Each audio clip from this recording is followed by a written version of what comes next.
feliz sábado, queridos amigos que nos siguen a través de nuestro canal Redención. Quiero invitarte a que, si no lo has hecho aún tu suscripción, te suscribas, que le des like a nuestro canal, que hagas clic en la campanita donde recibirás todas nuestras notificaciones cada vez que subamos un nuevo video de este Ministerio Redención. Estamos hoy llegando a la última lección de este trimestre, que hemos sido fascinados con el estudio del Evangelio de Marcos. Y una vez más nos acompaña hoy nuestro querido pastor Cristian Álvarez. Pastor, bienvenido una vez más al cierre de este fascinante estudio, donde hemos llegado ahora sí al clímax de este trimestre. Pastor Enrique, muchas gracias por su saludo, también por su invitación para ser parte de este programa. Y les extiendo un saludo cordial a nuestros amigos que están aquí con nosotros por medio de la transmisión. Déjenme invitarlos a que puedan suscribirse a este canal, apóyenlo, ¿no? Compártanlo para que otras personas también puedan escuchar el mensaje del Señor que se transmite a través del estudio de la Biblia. Así que bienvenidos y gracias también, Pastor, por su cordial atención e invitación. Qué bien, pastor. Como decía al inicio en la introducción, hemos llegado al clímax, a la parte más importante, a lo que nos da la certeza del sacrificio que hizo Jesús en esta tierra por nosotros. Es decir, con la resurrección de Cristo está garantizada nuestra salvación, pastor. Amén, claro que sí. Por eso la lección de esta semana lleva como título El Señor ha resucitado, ¿no? Y antes de entrar en todos los detalles, ¿verdad? Vamos a hacer una oración. ¿Qué le parece, pastor? Así es, pastor. Vamos a orar. Oremos entonces. Acompáñenos. Querido Padre que estás en el cielo, gracias. Una vez más te damos porque podemos repasar, estudiar tu palabra. Podemos compartir a través de este canal que es un ministerio que tiene el propósito de llegar a cada familia. Y querido Dios, que a través de estos mensajes muchos puedan conocerte y decidir aprender más de ti. Pedimos, Señor, que nos acompañes a todos y nos ayudes a compartir y a entender el mensaje de esta noche. Señor, contamos contigo en el nombre de Jesús. Amén. Amén. Amén. Pastor, Jesús ha resucitado. Qué hermosa noticia que ha de haber resultado en aquel tiempo, ¿verdad? Cuando las damas fueron al sepulcro y se encontraron con esta impactante escena. Estaba vacío el sepulcro, pastor. El versículo 1 del capítulo 16 de Marcos, que de paso es el último capítulo de este evangelio, dice así: cuando pasó el sábado, María Magdalena, María la madre de Jacobo y Salomé compraron especies aromáticas para ir a ungirlo. Muy de mañana, el primer día de la semana, vinieron al sepulcro recién salido el sol, pero decían entre sí: ¿quién nos moverá la piedra de la entrada del sepulcro? Pero cuando miraron, vieron removida la piedra, aunque era muy grande. Y cuando entraron en el sepulcro, vieron a un joven sentado al lado derecho, cubierto de una larga ropa blanca, y se asustaron. Pero él les dijo: no os asustéis, buscáis a Jesús Nazareno, el que fue crucificado, ha resucitado. No está aquí, mirad el lugar donde lo pusieron. Pero id, decid a sus discípulos y a Pedro, que va a él delante de vosotros a Galilea, allí lo veréis, como os dijo. Ellas salieron huyendo del sepulcro porque les había entrado temblor y espanto, y no dijeron nada a nadie porque tenían miedo. La primera idea que vemos aquí, ¿no?, es que siendo muy temprano, el primer día de la semana, estas mujeres encuentran la piedra removida, encuentran una tumba vacía, ¿no? Algunos dicen que se equivocaron de tumba, pastor. Dicen que las mujeres ahí llorando y todo, ¿no?, tristes, ahí se fueron caminando por algunas de esas calles ahí de Jerusalén y llegaron a una tumba equivocada. Y entonces vieron la tumba vacía y dijeron: ¿verdad? Ahí resucitó. Pensaron que había resucitado, pero en realidad si hubieran dado con la tumba correcta, dicen, no hubieran dicho eso. Pero esa teoría es una teoría totalmente absurda, porque Jerusalén no era una mega ciudad como para que se pierdan, ¿no? Ellas sabían efectivamente dónde estaba la tumba, dónde había sido puesto el sepulcro, porque nosotros mismos aún en nuestras grandes ciudades no andamos desorientados toda la vida, y cuando andamos buscando algo preguntamos, ¿no? Y podemos llegar a los lugares en esos tiempos también. Así que el asunto de que se equivocaron no tiene ninguna razón. Habían 3 grupos de personas, pastor, que le interesaba el cuerpo de Jesús. El primer grupo, los discípulos. Sí. El segundo grupo, los líderes religiosos. Y el tercer grupo, los romanos. No había ningún otro grupo que tuviese interés por ese cuerpo, ¿no? Los discípulos, porque los discípulos podían sacar el cuerpo, digamos, y decir miren, resucitó, ¿no? Así es. Los líderes religiosos, que en cambio ellos no querían que pase eso, ¿no? Porque ellos podrían decir, ahí está el cuerpo y no ha resucitado, ¿no? Y los romanos, que quisieran que se mantenga el status quo para que no se cree ninguna clase de controversias dentro de la ciudad de Jerusalén, que también les convendría que el cuerpo esté allí para calmar cualquier sedición. Y estos 2 grupos hicieron alianzas, pastor, para montar guardia. Sí, correcto. ¿no? Para evitar que los discípulos roben el cuerpo y luego dijeran que ha resucitado y confundieran a la multitud. Y esto es importante porque los discípulos, si bien hubieran querido, ¿no? O aún si hubieran querido sacar el cuerpo, no podían. Porque por los otros evangelios nosotros sabemos que había una guardia romana allí, ¿no? Una guardia que estaba cuidando. Eso por un lado. Y por otro lado, imagínense si hubieran sacado el cuerpo. Pensemos en que algo pasó, se volvieron súper comandos y derriban a los guardias romanos, sacan el cuerpo. La pregunta es, ¿estarían dispuestos a morir por algo que sabían que era mentira? Es absurdo, ¿no? Es absurdo. Nadie muere sabiendo que es una mentira. Hay gente que muere por causas que creen que son verdaderas.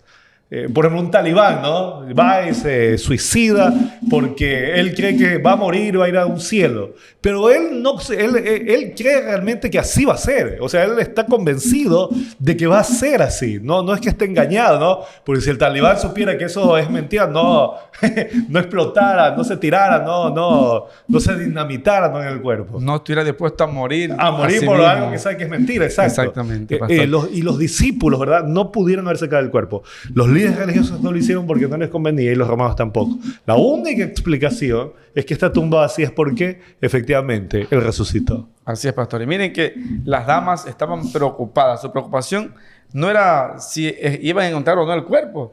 Su preocupación era cómo mover la piedra, porque ellas iban a hacer algo que no lograron hacer el día de la muerte de Jesús, que era poner especies en el cuerpo, ¿no? Ajá. Y ellas iban con esa intención. Es decir, ellas esperaban, primero, encontrar a alguien que les ayudara a mover la piedra, y segundo, encontrar el cuerpo de Jesús para poder hacer el proceso de colocar los ungüentos.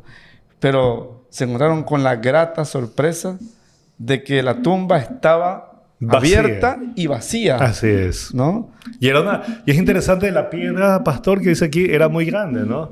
Así que no era tan fácil sacar el cuerpo de Jesús, ¿no? Yo tuve hace algunos años la oportunidad de estar en Jerusalén y pudimos ver algunas de las tumbas. Hay una recreación, hay varias recreaciones, ¿no? Pero hay una tumba muy interesante, muy parecida al lugar donde se cree que...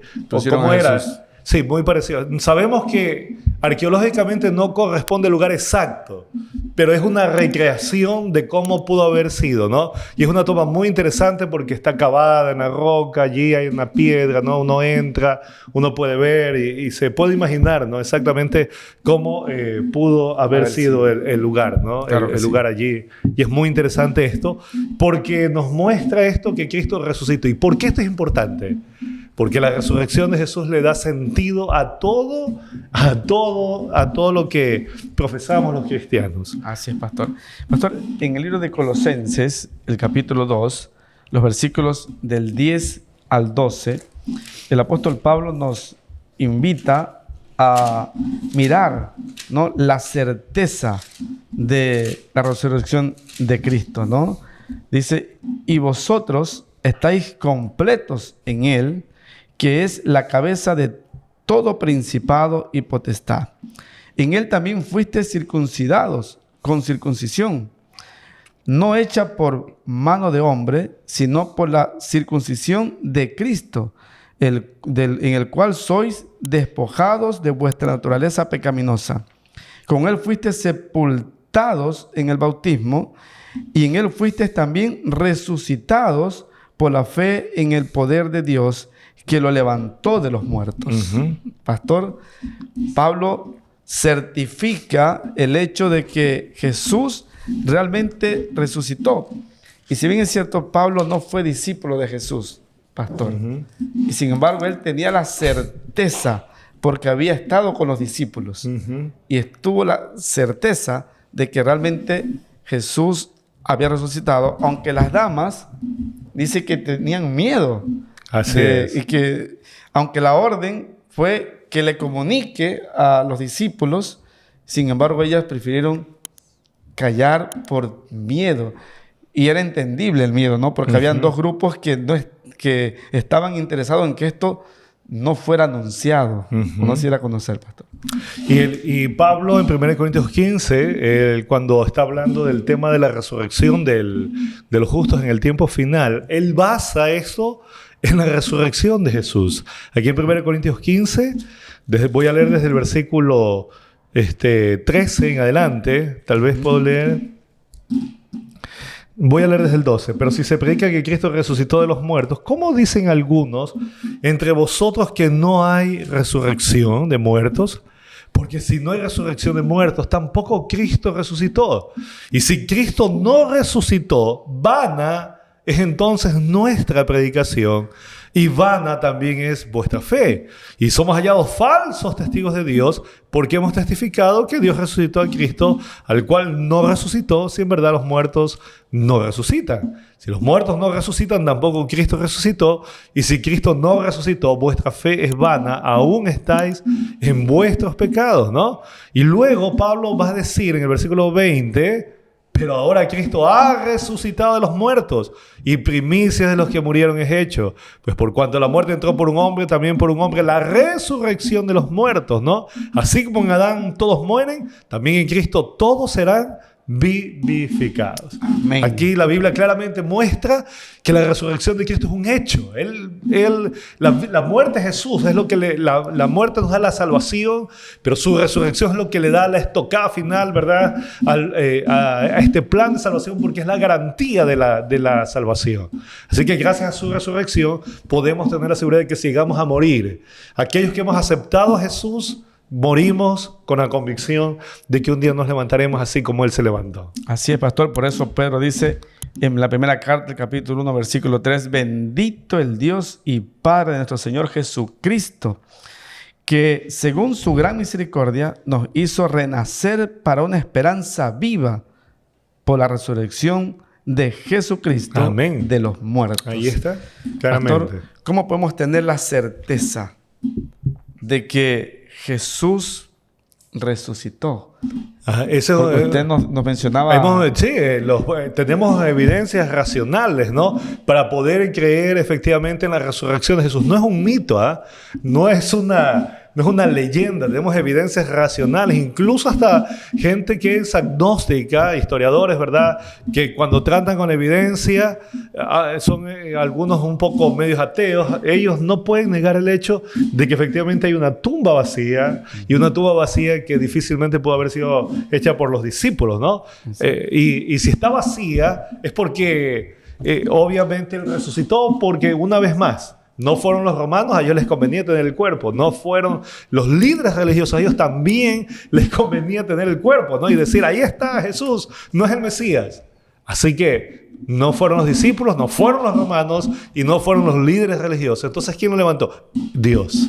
Se cumplió la promesa que está ahí en la Biblia de que Él iba a resucitar como garantía de nuestra salvación. Qué hermoso, pastor, ¿no? Qué fascinante saber que hoy tenemos la certeza. ¿Sí? Pero, pastor, por otro lado, también se puede llenar uno de dudas, ¿no? Porque hay muchos que argumentan que efectivamente Jesús no resucitó. Y si en un momento nos llegasen a decir eso, ¿qué evidencias podemos nosotros presentar de la resurrección de Jesús? ¿No? Nosotros lo que tenemos que hacer es invitar a las personas a estudiar los evangelios. Los evangelios son documentos. Imagínense que si estamos hablando con gente que no cree en la inspiración. Solamente, ¿verdad? Si los tomamos como literatura, estamos hablando de literatura totalmente confiable. Son documentos del siglo I, ¿no? De mitad del siglo I en adelante, donde tenemos todavía los testigos, ¿verdad? La gente que había visto, que escuchó, que presenció, que observó a Jesús. El apóstol Pablo nos habla, por ejemplo, la primera epístola que nos habla ahí Pablo de Corintios, 1 Corintios, está hablando de 500 personas que vieron a Cristo resucitado, aparte de él, aparte de otros, ¿no? Él que era un enconado enemigo, él mismo dice, yo lo vi, y otros más, ¿no? 500 personas que vieron a Jesús. Así que para las personas de esa época era muy fácil encontrarse con personas que habían tenido este contacto y que pusieron por escrito esta historia. Es interesante cuando uno comienza a analizar los documentos son documentos históricos. No son como los documentos, por ejemplo, de algunas religiones antiguas, los babilonios y otros, que crean mitos, leyendas. No, son declaraciones testimoniales de lo que sucedió en el siglo I con respecto al ministerio de Jesús. Y por tanto, aun si alguien no cree, ¿verdad?, en la inspiración de los documentos, tiene que tomarlos muy en serio como literatura universal, como parte de la literatura universal, y que cuando se estudia uno puede darse cuenta de que efectivamente lo que dicen allí es muy cierto. Los datos, las fechas, los nombres, los lugares son muy precisos. Por tanto, estamos hablando de literatura, ¿verdad?, que tiene información verídica, que se puede confirmar y que hablan de cosas que efectivamente se pueden creer y aceptar. Así es. Y pastor, uno de los 4 evangelios fue escrito por alguien que no fue discípulo de Jesús. Claro. Que fue Lucas, sí, ¿no? Él podría ser una fuente confiable también, claro, sobre lo acontecido. Él puede ser por una sencilla razón, porque él dice aquí, en Lucas capítulo 1, el versículo 1 en adelante, dice, puesto que ya muchos han tratado de poner en orden la historia de las cosas que entre nosotros han sido ciertísimas, tal como nos las enseñaron los que desde el principio las vieron con sus ojos y fueron ministros de la palabra, me ha parecido también a mí, después de haber investigado con diligencia todas las cosas de su origen, escribírtelas por orden, excelentísimo Teófilo, para que conozcas bien la verdad de las cosas en las cuales has sido instruido. Así que Lucas, que es un doctor, él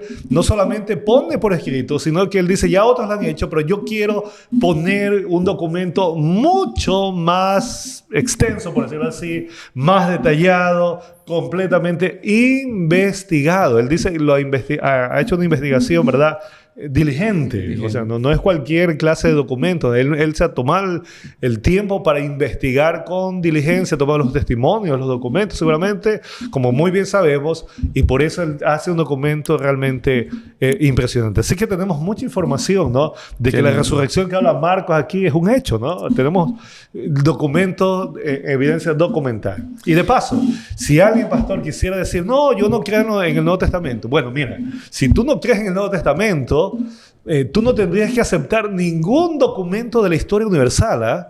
Por ejemplo, claro, ninguno. Tendrías que lanzar toda nuestra historia tendrías que lanzar a la oscuridad.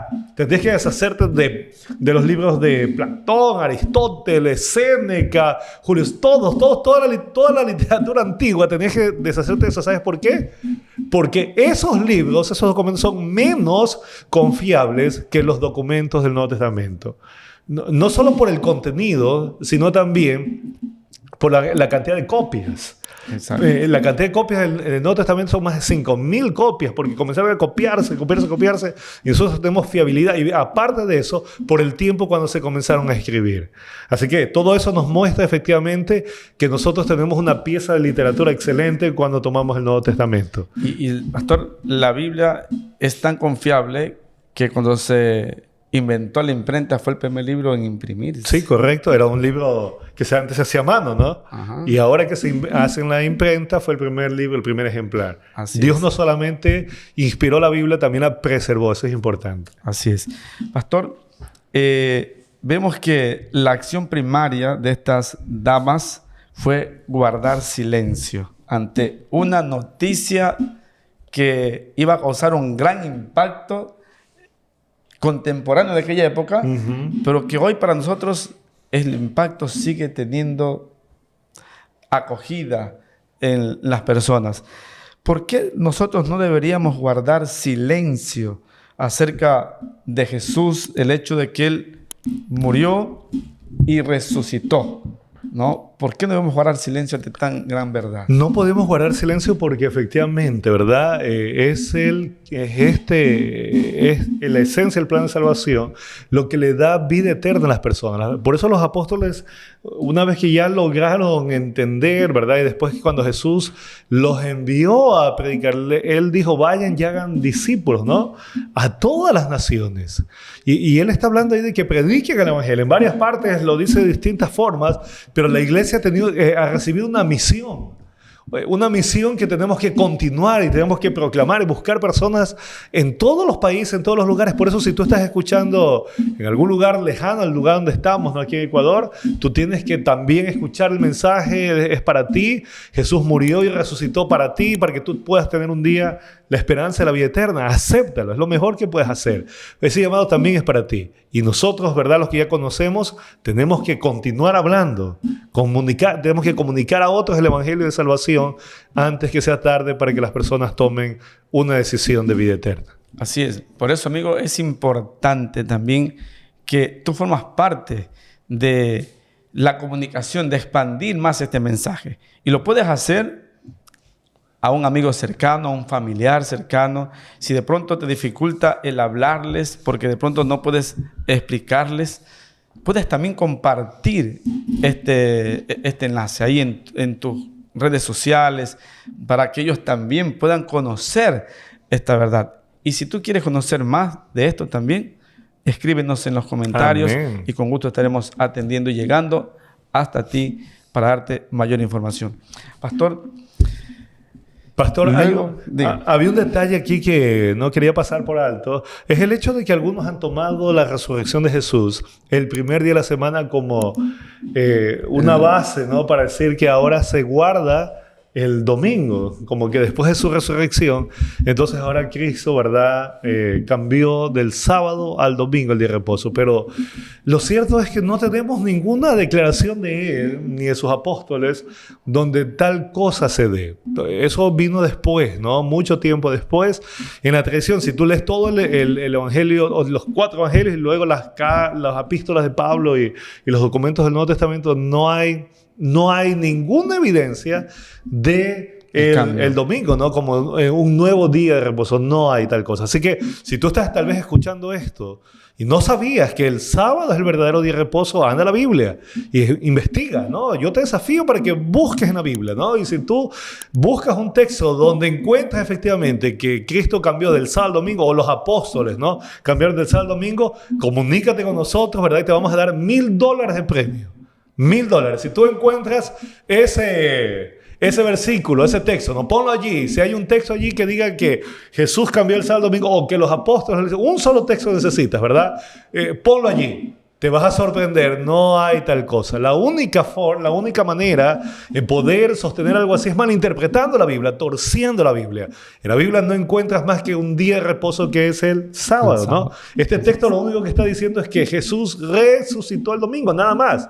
Pero no está diciendo que con su resurrección, ¿verdad? Ahora nosotros tenemos que celebrar el domingo y ahora nos olvidamos del sábado y que ahora el domingo es el día de resurrección y pasó. Claro que no. Tal cosa no hay. No hay en la Biblia. Así es, pastor. En los siguientes versículos, el 9 hasta el versículo 13, encontramos que Jesús se tiene que presentar, ¿no? Y, por ejemplo, primero se le presenta a María Magdalena, como dice el texto bíblico, habiendo pues resucitado, Jesús por la mañana, el primer día de la semana, apareció primeramente a María Magdalena, de quien había echado 7 demonios. Yendo ella, lo hizo saber a los que habían estado con él, los cuales estaban tristes y llorando. Ellos, cuando oyeron que vivía y que había sido visto por ella, no lo creyeron. Y luego el versículo 12. Pero después apareció en otra forma a 2 de ellos que iban de camino al campo. Ellos fueron y lo hicieron saber a los otros, y ni aún a ellos le creyeron. Pastor, realmente los discípulos todavía no estaban convencidos del propósito con el cual Jesús todavía no habían entendido, ¿no? había venido, ¿no? Sí, ¿no? Y eso es lo que pasó. Por los otros evangelios que tenemos más detalles, nos damos cuenta de que estaban algunos temerosos, ¿no? Juan dice que estaban escondidos ahí con miedo, por temor a los judíos, ¿no? Tristes, también frustrados. Y lo cierto es que al principio les costó, ¿verdad?, entender que Jesús ya había resucitado. Por eso aquí dice el versículo 12 que usted leyó, pastor, después apareció en otra forma dos de ellos que iban de camino al campo y se lo hicieron saber a otros, pero ni aún lo creyeron. Tuvo que venir, ¿verdad?, luego la presentación, ¿no? Cuando dice aquí, finalmente se apareció a los 11 mismos, estando ellos sentados a la mesa, y les reprochó su incredulidad y su dureza de corazón, porque no habían creído a los que lo habían visto resucitado. Entonces les tomó algo de tiempo llegar a entender esto, ¿no? A pesar de que Jesús ya les había hablado de que constantemente iba a morir, habló, ¿no? exacto, iba a resucitar al tercer día, pero ellos, como no iba de acuerdo con sus expectativas, no escuchaban, ¿no? Hicieron escucha selectiva. Escucharon lo que querían escuchar. No digas eso, ¿no? Ni se te ocurra, no es nuestro plan, ¿no? Correcto. Pero, pastor, el presentarse Jesús cambió todo su parecer, ¿no? Claro. Terminó con su incredulidad, ¿no? Terminó con ese momento triste porque de pronto pensaron los discípulos que María también lo habían visto tal vez por tristeza, ¿no? Ajá. Y queriendo consolarlos, les dijo, ha resucitado, ¿no? Pero tuvo que presentarse Jesús. Y creo, pastor, que fue tan importante el hecho de que Jesús se presente, no solo para que ellos confirmaran que Jesús había resucitado, sino para que Jesús mismo pudiese también a ellos comisionarlos, ahora que ya podían tener la certeza mismo de que es su Maestro, el Mesías, al cual ellos habían seguido y creído, había resucitado. Y que ahora sí, la salvación había que hacerla llegar a todos. Exacto. Él ya había muerto por la humanidad, se había levantado venciendo la muerte. Ahora había que compartir las buenas nuevas. Por eso se llama el Evangelio, ¿no? La palabra Evangelio significa las buenas noticias. ¿Las buenas noticias de qué? De la salvación. De lo que Dios hace por nosotros por medio de Jesús. Así que esas buenas nuevas, esas buenas noticias del Evangelio, había que compartirlo a la humanidad, ¿no? Y por eso ahora Jesús los va a comisionar. Así, pastor, yo tengo una pregunta, claro, ¿no? Que sí. A varios jóvenes universitarios, cuando van a las universidades, sobre todo de no creyentes, muchos tienen un momento de una crisis de su fe. Y dice, pastor, ya no creo. No creo que Jesús haya sido crucificado y que haya resucitado, que haya ido a los cielos. No creo. Y yo digo, bueno, ¿y de dónde sacas eso? ¿Qué materias has recibido? Y resulta que la mayoría tienen este cambio de parecer después de ver la materia de filosofía, pastor. ¿Cómo podemos evitar caer en la trampa de la duda? ¿Sí? Porque quiero hacer esta pregunta porque hay otros jóvenes que van a atravesar por la misma crisis. Sí, es cierto. O alguno esté atravesando, o si ya salió de esa, todavía tiene alguna duda todavía, pastor. ¿Qué podemos decirle para no caer en esa trampa? Bueno, lo primero que tenemos que tratar de hacer es que nuestros jóvenes, ¿verdad?, adventistas, vayan a una institución adventista para que no reciban ninguna clase de misilazos contra su fe. O sea, eso es lo prioritario. Pero si por alguna razón, ¿verdad?, alguien se enfrenta a estas circunstancias, que esto es muy común, ¿no? Enfrentarse en las universidades que no conocen al Señor, comunes allí con profesores algunas veces ateos. Lo mejor que puede hacer un joven primero es estudiar bien su fe. Entender su fe. Hay que entender porque algunas veces nosotros creemos, o el joven piensa que entiende su fe, y con cualquier cosa a veces tambalea, ¿no? Entonces, joven querido, tienes que primero conocer la Biblia, estudiar la Biblia, ¿no? No solamente así superficialmente, ¿no? No solamente así como hacer un devocional de la Biblia. No, tienes que estudiar profundamente la Biblia y te vas a sorprender el fundamento profundo que tiene la Biblia. Creer en la Biblia es para gente inteligente y eruditos que dedican mucho tiempo a estudiar, ¿verdad?, las razones por las cuales la Biblia es un libro confiable, y tú tienes que acceder a esa información. ¿Cómo? Hay muchos libros que te hablan de eso. Hay muchos libros que te responden las preguntas que la gente que no cree en Dios, ¿verdad?, te plantea. Entonces tú tienes que estudiar, no solamente superficialmente, así como un devocional, sino que tienes que hacerlo para tener bases, para que tu fe sea una fe inteligente. Porque acuérdate que la inteligencia no se opone a la fe. Jesús dijo: amarás al Señor tu Dios con todo tu corazón, y ahí también menciona con toda tu ¿qué? Tu mente. Tu mente. Entonces la mente sí está involucrada, ¿verdad? La mente está muy involucrada en la decisión de seguir a Jesús. Y entonces cuando tú entiendes racionalmente, ¿verdad?, el Evangelio, la Biblia, las evidencias, tú la vas a poder defender. Y cuando te quieran sorprender, ¿verdad?, si tú estás preparado, tú vas a poder responder, ¿verdad?, con fiabilidad. O por lo menos, si no tienes la respuesta en ese momento, no te van a poder mover con fuerza. Porque déjame decirte, no importa cualquiera que sea el argumento que estén esgrimiendo, ya otros lo han respondido. Puede ser que tú no tengas la respuesta. Puede ser que tú no sepas responder.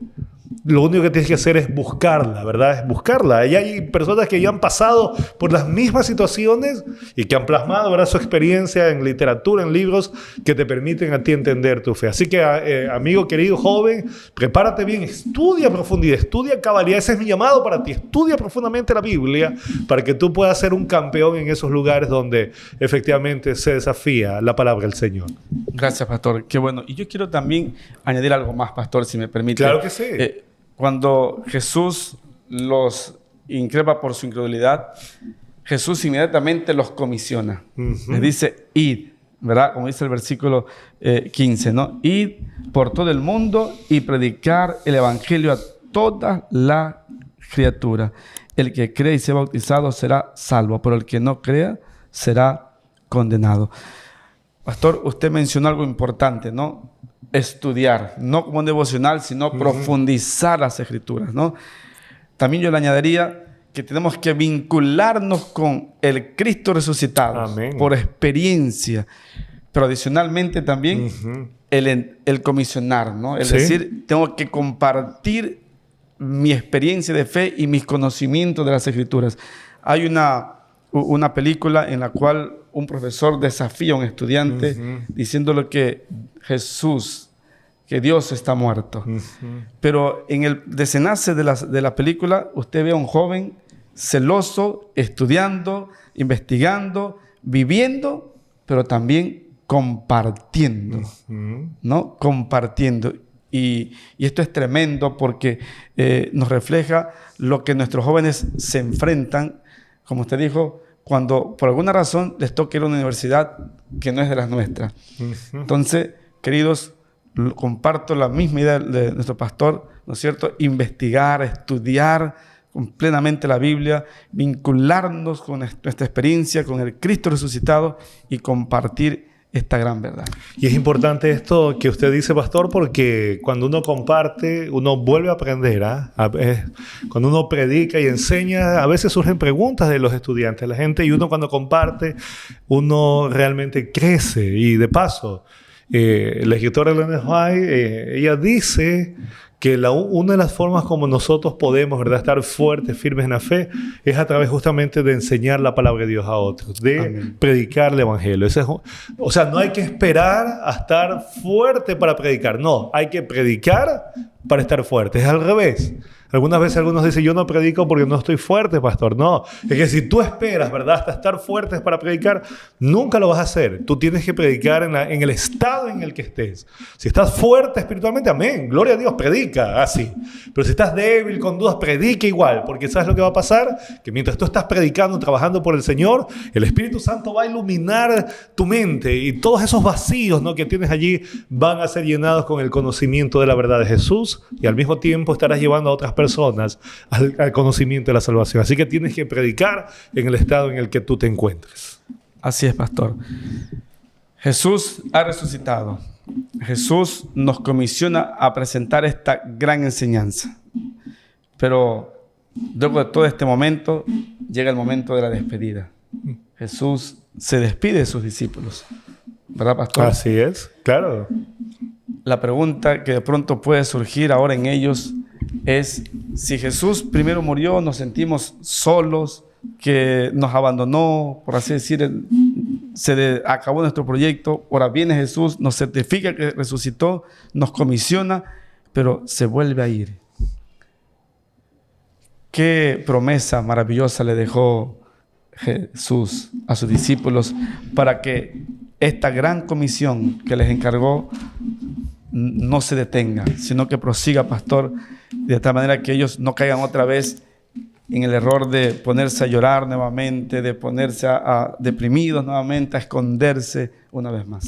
Tenemos varios textos en los evangelios y en otras partes que nos hablan de la comisión que les da, ¿no? Él dice aquí en Mateo 28, que complementa lo que hemos estado estudiando aquí de Marcos desde el 16 en adelante. Los 11 discípulos se fueron a Galilea, al monte donde Jesús les había ordenado, y cuando lo vieron lo adoraron, aunque algunos dudaban. Jesús se acercó y les dijo: toda potestad me es dada en el cielo y en la tierra. Por tanto, id y haced discípulos a todas las naciones, bautizándolos en el nombre del Padre, del Hijo y del Espíritu Santo, y enseñándoles que guarden todas las cosas que yo estoy con vosotros todos los días hasta el fin del mundo. Aquí está la misión, ¿no?, de ir y predicar. Y lo interesante de esto es que Él iba a estar con nosotros, no se iba a olvidar de su iglesia.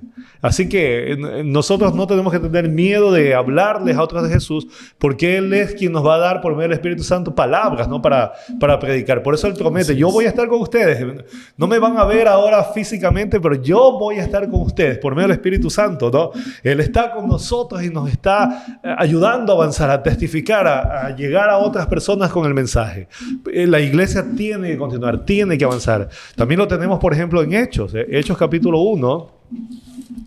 Hechos capítulo 1 dice aquí, Hechos 1, versículo 8, y dice: pero recibiréis poder cuando haya venido sobre vosotros el Espíritu Santo, y me seréis testigos en Jerusalén, en toda Judea, en Samaria y hasta lo último de la tierra. Así que él esperaba eso, ¿no? Que la iglesia llena del Espíritu Santo vaya y predique el evangelio. De paso, esta es una misión que nos alcanza hasta nosotros, hasta que Cristo no venga. Esta es la misión que hay que cumplir, que hay que continuar de generación en generación. La siguiente generación, ¿verdad?, la tiene que continuar si Cristo no viene, así como nosotros la hemos recibido de la generación anterior, y así desde los apóstoles, ¿no? Hasta que Cristo venga tenemos que estar anunciando de que Él es el Salvador. Así es, pastor. Por eso es que este estudio termina con los últimos dos versículos, ¿no? Y el Señor, versículo 19 y 20, y el Señor, después que les habló, fue recibido arriba en el cielo y se sentó a la diestra de Dios. Ellos, saliendo, predicaron en todas partes, ayudándolos el Señor y confirmando la palabra con las señales que le acompañaban. Amén. Amén. ¿Sí? Pastor, no estuvieron solos. El Señor les ayudaba, ¿no? Amén. La promesa fue cumplida, ¿no? Yo estaré con vosotros todos los días hasta el fin del mundo. Y esta promesa también nos alcanza a nosotros, y alcanzará hasta cuando Jesús venga a aquellos que prediquen y que enseñen esta hermosa verdad. Y sé que hay una persona que está escuchando esto y todavía no ha decidido por Jesús. Una vez más, yo te quiero animar para que tú lo puedas hacer. Decide por Cristo. Él está a punto de volver. La Biblia dice que Él va a venir por segunda vez, como lo hemos estudiado, ¿no? En los capítulos anteriores del libro de Marcos. Él va a volver por segunda vez por aquellos que lo han aceptado como Salvador. No importa cómo tú seas, no importa la vida que tú lleves, no importa cuántos errores tú cometiste, no importa, ¿verdad?, cuántas veces te equivocaste y te has ido del Señor. Él te ama, murió por ti, quiere encontrarse contigo, pero no lo va a hacer a la fuerza. Tú tienes que decidir. Tú tienes que tomar la decisión de aceptar ese regalo que Él te hace. Así que hazlo. Busca una iglesia adventista, estudia la Biblia y prepárate para ese día cuando Él vuelva por ti. Así es, pastor. Y puedes entrar al internet y puedes colocar "encuentro una iglesia adventista" y te guiará a la iglesia más cercana a tu domicilio. En todas partes del mundo. Así es, donde te encuentres. Tú solo ingresas, "encuentro una iglesia adventista", das clic y colocas allí y te va a direccionar a la iglesia más cercana a tu domicilio. Amén. Pastor, yo sé que más de uno ha tomado una decisión. Amén. Qué lindo. Frente a este llamado. Yo estoy seguro que sí. ¿Podría orar por ellos? Claro que sí. Vamos a orar. Inclina tu cabeza y donde estás. Querido Padre, gracias porque tú nos das la oportunidad de usar la tecnología para compartir el Evangelio. Gracias, Señor, porque la resurrección de Jesús es la garantía de nuestra salvación. Por su resurrección, Señor, sabemos que aún si llegamos a morir, Padre, un día nos levantaremos para vivir contigo por toda la eternidad. Y te alabamos por eso, Señor, porque nosotros no somos merecedores de nada, pero todo lo hemos recibido por medio de los méritos de Jesús, Señor. Gracias también porque hay personas que han escuchado este mensaje. Posiblemente están tomando decisiones. Padre, permite que estas personas puedan buscar a otros hermanos que los ayuden a crecer, a entender la Biblia. Permite, oh Padre, que ellos puedan poner allí en los comentarios, Señor, que quieren estudiar la Biblia, para que podamos entrar en contacto con ellos. Sosténlos en esta decisión. Sabemos que el diablo algunas veces va a tratar de hacer que las personas retrocedan, pero sabemos, oh Dios, que tu Espíritu Santo está obrando en cada corazón para que las personas puedan decidir por Jesús. Gracias por ellas, Padre, y una vez más ponemos este programa en tus manos para que donde quiera que llegue pueda alcanzar a muchas personas para el reino de los cielos. Gracias por todo, Padre, en el nombre de Jesús oramos. Amén. Amén. Y bien, amigos, ha llegado el final de esta serie. No me quiero despedir sin antes mencionarte que si te gustaría obtener el material de estudio trimestral que presentamos en nuestro ministerio Redención, escríbenos ahí en nuestros comentarios y atenderemos tu pedido. ¿Sí? Que Dios te bendiga. Pastor, muchas gracias, Pastor, por la invitación. Por su presencia. Que Dios le bendiga. Igualmente. Chao, que el Señor lo bendiga. Chao.